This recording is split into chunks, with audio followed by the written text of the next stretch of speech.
Level 1. The template. You're 24 and you have a graphic design degree that costs $43,000 and pays you $11 an hour at a print shop. Business cards, flyers, wedding invitations.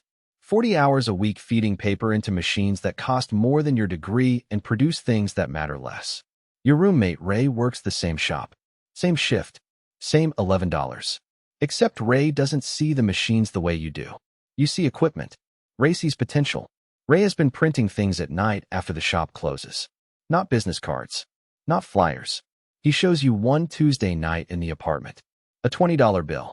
He printed it on the shop's color laser after hours. You hold it up. It looks real from 3 feet away, but it doesn't feel real. The paper is wrong. The weight is wrong. The ink sits on top instead of sinking in. You can see the difference because you've been staring at print quality for 2 years and your eyes catch what other people's don't. You tell Ray it's not good enough. He says that's why he's showing you. He says you have the eye. He says the design is close, but close doesn't pass. Close gets you arrested. He needs someone who can see the flaws and fix them. Someone who spent 4 years studying color theory and typography and print production. Someone with $43,000 in student debt and $11 an hour in income. You say no. You say this is federal. He says so is your debt. You don't respond because the sentence lands harder than it should. You fix the template that weekend. You adjust the color balance. You match the microprinting pattern. You correct the portrait shading that Ray had 2% too dark. The new template is closer. Still not right. The paper is still wrong. But the design is the best $20 bill that's ever come out of a color laser in a print shop in this city. Ray passes the first one at a gas station on a Wednesday night. He buys a pack of gum with a 20. Gets $17.14 in real change. The cashier doesn't look twice. $17.14. The bill costs 6 cents to print. The math makes your stomach turn and your rent is 3 weeks late. You pass your first bill the following Friday. A self-checkout at a grocery store. You feed the 20 into the machine. The machine accepts it. The machine doesn't know. The machine can't feel the paper. You buy a bottle of water for $1.69 and the machine gives you $18.31 in real change from a bill that doesn't exist. 2 months. You and Ray pass 140 bills. $2,800 in face value. About $2,400 in real change after purchases. The bills only work at places that don't check. Gas stations. Self-checkouts. Vending machines. Fast food drive-thrus where the cashier is 17 and working their first job and doesn't know what a real bill feels like because nobody taught them. You pass a bill to a cashier one night at a convenience store. She holds it for a second. Your chest tightens. She looks at it. She looks at you. She puts it in the register. The tightness doesn't go away for 20 minutes. By the 40th bill, the tightness lasts 3 seconds. By the 100th, you don't feel it at all. The body adjusts. The body always adjusts. That's how people do things they said they'd never do. The body stops telling you it's wrong. Ray calls it the template. Not the bill. Not the fake. The template. Like it's a design file. Like it's a project. The language keeps it clean. You design the template. Ray runs the output. The output is federal counterfeiting and the template is a crime. But the words sound like a Tuesday meeting at the print shop, and that's how you survive doing this every week. Level 2. The paper. The template is good. The paper is the problem. Real currency is 75% cotton and 25% linen. Your bills are 100% laser printer paper. They pass visually, but they fail the touch test. Anyone who handles cash for a living can feel the difference. A bank teller. A seasoned cashier. A bartender who's been working the register for 10 years. The paper gives you away. Ray finds a supplier. A guy who sells cotton linen blend sheets cut to bill size. $2 per sheet. Each sheet prints 2 bills. Your cost per bill goes from 6 cents to $1. But the field changes everything. You hold the new 20 up to a real 20, and the weight is close. The texture is close. Close enough that the bartender doesn't pause. Close enough that the bank teller doesn't flag it. You move to 50s. The template takes you 3 weeks. The 50 is harder. More security features. More color shifts. More detail in the portrait. But the 50 is worth more per pass. 1 bill. 1 transaction. $48 in real change from a gas station. The risk per bill is the same, but the return doubles. You learn the geography of cash. Gas stations don't check. Grocery self-checkouts don't check. Fast food drive-thrus don't check. Bars check if the bartender has been working more than 5 years. Banks always check. Anywhere with a UV light is off limits. Anywhere with a counterfeit detection pin is a maybe. The pen tests the starch in the paper. Regular paper turns black. Cotton linen stays clear. Your paper passes the pen. Your paper doesn't pass the UV. So you stay away from UV. Ray handles the aging. New bills look new and new bills attract attention. Ray crumples them, folds them, rubs them with coffee grounds, carries them in his back pocket for a day. By the time a bill goes out, it looks like it's been in circulation for 6 months. Worn, soft, lived in. Nobody suspects a bill that looks like it's been through 11 wallets. They suspect the crisp ones. You develop a system. Print on Sundays. Age Monday through Wednesday. Pass Thursday through Saturday. Never the same store twice in a month. Never more than 1 bill per transaction. Never anything over a 50. Hundreds get checked. 20s and 50s get spent. You and Ray drive separate routes. Different cities. Different neighborhoods. You map every gas station and self-checkout within a 2-hour radius. You mark the ones that check and cross them off. You mark the ones that don't and rotate through them.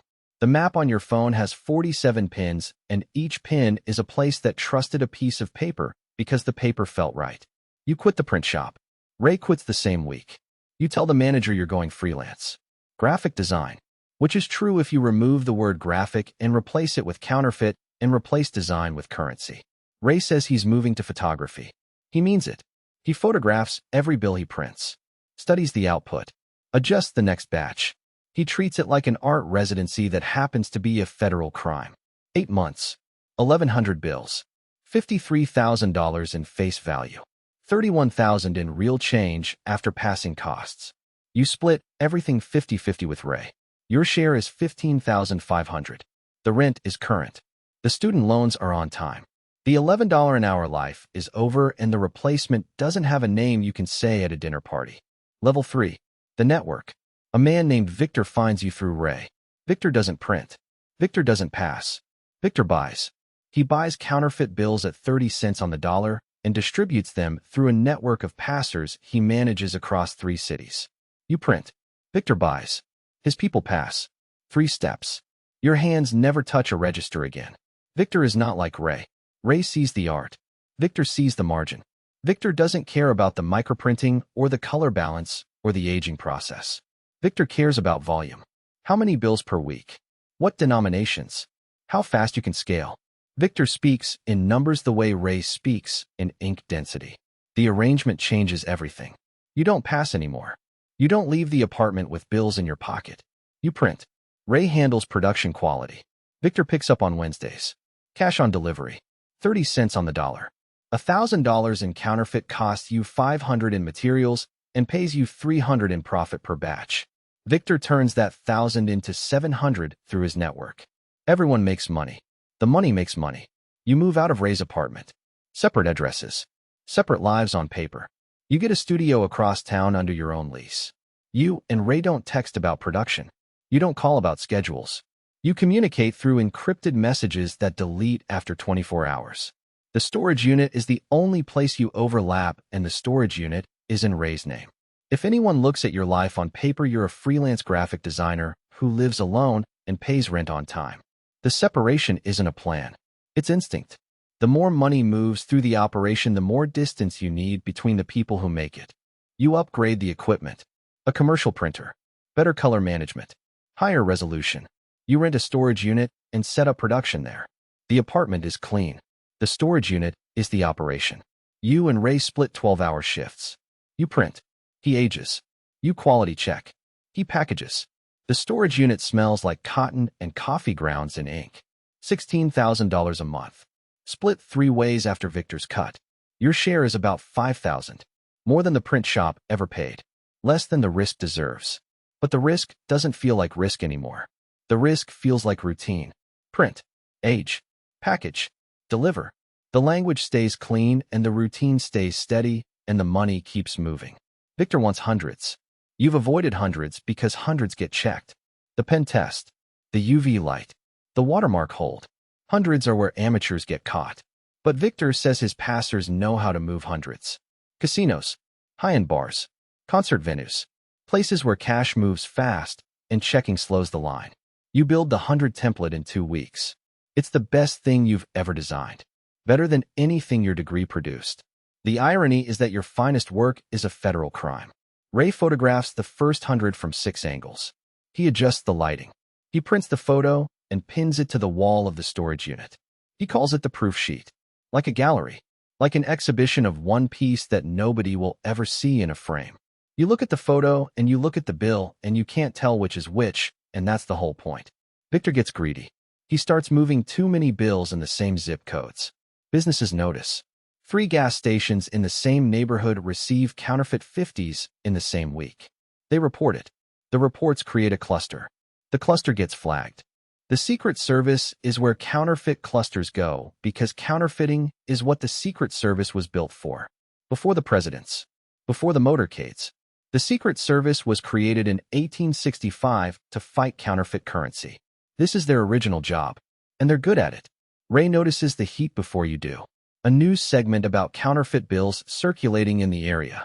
A convenience store owner interviewed on camera holding a 50 up to the light.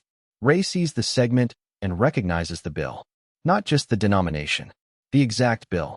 His aging. Your template. His coffee ground technique on the corner fold. He calls you and says we need to stop. You call Victor and say the same thing. Victor says relax. Victor says his network is solid. Victor says the same thing Marcus said. The same thing Dion said. Relax. The system is fine. The system is never fine when someone has to say the system is fine. Level 4. The Watermark. The Secret Service traces the bills through Victor's network. They don't start with you. They start with the passers. The passers lead to Victor. Victor leads to the storage unit. The storage unit leads to everything. They come on a Thursday morning. Not to your apartment. To the storage unit. 6 Secret Service agents. A federal warrant. They find the printer. The paper. The ink. The templates on a hard drive. 3,000 uncut sheets. $14,000 in finished bills ready for Victor's Wednesday pickup. And Ray's photographs. Hundreds of photographs of every bill he printed. Organized by batch. Dated. Cataloged. Ray documented his own crime like a gallery exhibition. Ray is at the storage unit when they arrive. You are not. You're at your studio across town. The studio you moved into 6 months ago. The studio that has no connection to Ray on any lease or utility bill or phone record. You hear about it when Ray doesn't answer his phone for 6 hours, and then you see the news, and the news has the address of the storage unit, and the address is enough. The storage unit is in Ray's name. The lease. The utilities. The payment. All Ray. The apartment you shared is a year in the past. Different address. Different life. Your fingerprints are on the printer, but fingerprints require a suspect, and right now the Secret Service has Ray and a distributor named Victor, and neither of them is giving them a third name. Ray is not talking about you. Ray has a rule. The same rule every partner in every operation has. You don't give up the other side. Victor doesn't have that rule. Victor gets arrested 2 days later. Victor cooperates within 4 hours. Victor gives the agents everything. The supply chain. The pickup schedule. The denominations. The volume. But Victor doesn't know your name. Victor knows Ray. Victor picked up from Ray at the storage unit. Victor never came to the apartment. Victor never met you. The separation held. Not by design like Marcus. By accident. By the fact that Ray handled every exchange and you never stepped outside the production room. Ray is charged with manufacturing counterfeit currency. Possession of counterfeiting equipment. Conspiracy. The total face value across the investigation is $420,000. The Secret Service estimates the actual loss to businesses and individuals at over $300,000. You watch the proceedings from the outside. Ray takes a plea.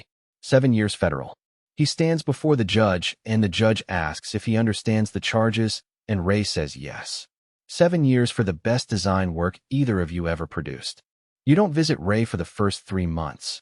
The 4th month you drive to the facility, and you sit across from him, and he looks thinner, and he says the food is bad, and he says 7 years is longer than it sounds. You say I'm sorry. He says don't be. He says the template was beautiful. He says it like he means it. He says the $100 bill was the best thing he ever printed, and he'd do the color balance the same way twice. He's serving 7 years, and he's talking about ink density. You get a job at a different print shop. $12 an hour. You print business cards and menus and real estate flyers. The same machines. The same paper feed. The same hum. You stand at the printer, and the printer doesn't know what it printed last year, and you do. A customer pays with a 51 afternoon. You take it. You hold it for a second longer than you should. You feel the paper. 75% cotton. 25% linen. You check the watermark without thinking. You tilt it toward the light. The color-shifting ink moves from copper to green. It's real. You know it's real because you spent 2 years learning exactly what fake feels like. The customer watches you check the bill and says, "Everything okay?" You say, "Yeah." You say, "Sorry." Force of habit. The customer laughs. You don't. Because you'll check every bill you touch for the rest of your life. Every 20, every 50, every 100. You'll hold it. You'll feel the weight. You'll tilt it toward the light. And you'll know instantly whether it's real, because the only people who check bills that carefully are the ones who used to make them. Ray calls from the facility on a Sunday. He says he's been drawing. Pencil on paper. The only thing they let him create. He says he sketched a $100 bill from memory. Every detail. Every line. The guard saw it and took it away. Even the drawing of money is suspicious when you're serving 7 years for printing it. The print shop closes at 6. You lock up. You count the register. You hold each bill for a second. Cotton. Linen. Watermark. Real. All real. The register has $437 in it, and every dollar is genuine, and you counted it twice because once isn't enough anymore. The template is still on a hard drive in a secret service evidence room. The printer is tagged and stored. Ray is in a facility drawing money he can't print. Victor is cooperating with cases you'll never hear about. And you're standing in a print shop holding a 50 up to the light because you can't stop checking. You designed the template. The template was perfect. And perfect is the thing that ruined everything.